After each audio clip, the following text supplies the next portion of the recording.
In the name of Allah, the most gracious, the most merciful. In the year 2025, the world is no longer as it once was. Wars rage across continents. Doubt and oppression are no longer hidden behind false smiles. They walk boldly in daylight. From the valleys of Shem to the deserts of Najd, from the silent corners of the Hijj to the far-off lands of the West, blood has become cheaper than water, and truth is harder to find than gold. The Ummah is broken, scattered and confused, but they forget. Allah never forgets. And when darkness becomes unbearable, the light is closer than ever. This is the story of the man who would rise when hope seems lost. This is the story of Imam Mahdi, the awaited one. In the silence of a stormy night, a young man prays alone inside Al-Masjid al-Haram. He is a known and celebrated man, not a king, not a scholar, just a man with a heavy heart and an old soul.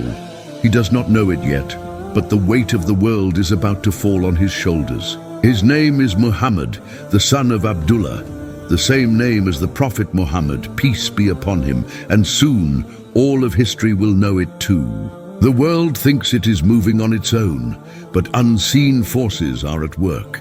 Angels have begun to descend in ranks, and whispers spread across the skies. The time has come. Across the globe, strange signs begin to unfold. In Syria, rivers dry and then flood without warning. In Iraq, the Euphrates begins to uncover treasures beneath, and people fight over it with madness in their eyes. In the East, the black flags rise once more, not in the hands of their oppressors who falsely claim them, but by a group pure in creed, shaken in faith and filled with purpose. They march, not for fame, not for politics, but to give bay'ah to a man they have not even met. The chaos intensifies. 3 sons of a king fight over the throne of the Hijaz. The kingdom falls, the rule dissolves, the Kaaba becomes vulnerable. And then it happens. One night, while the man named Muhammad is still in Mecca, hiding in the shadows, a group of righteous believers find him. They fall at his feet, they cry, and beg him to accept what has been foretold over 1,000 years ago. But he refuses. He knows what will come with that position: blood, war, and enemies from every direction. He is no ordinary man, and his destiny is no ordinary fate. But Allah has willed it. He flees, but they find him again, until finally, between the maqam of Ibrahim and the black stone at the sacred Kaaba itself, he accepts.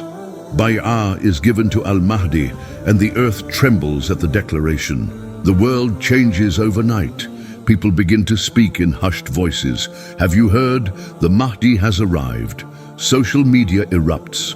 Governments panic. Scholars are divided. Armies ready their weapons. The Mahdi does not call to himself. He calls back to the son of the Prophet Muhammad, peace be upon him. He restores justice where there was tyranny. He revives mercy where there was cruelty. But he is not alone. A man from the east, from Khorasan, marches forward with black flags. They do not kill the innocent. They do not loot homes. They do not seek worldly power. They seek one thing only: to join the Imam and establish the truth. And when they reach Mecca, their pledge is given. The earth watches the tyrants tremble. Then comes the storm. A massive army is sent to stop Al-Mahdi, ruthless, powerful, ready to destroy. But as they march toward the Kaaba, something unimaginable happens. The army is swallowed by the earth between Mecca and Medina, just like the Prophet Muhammad, peace be upon him, foretold.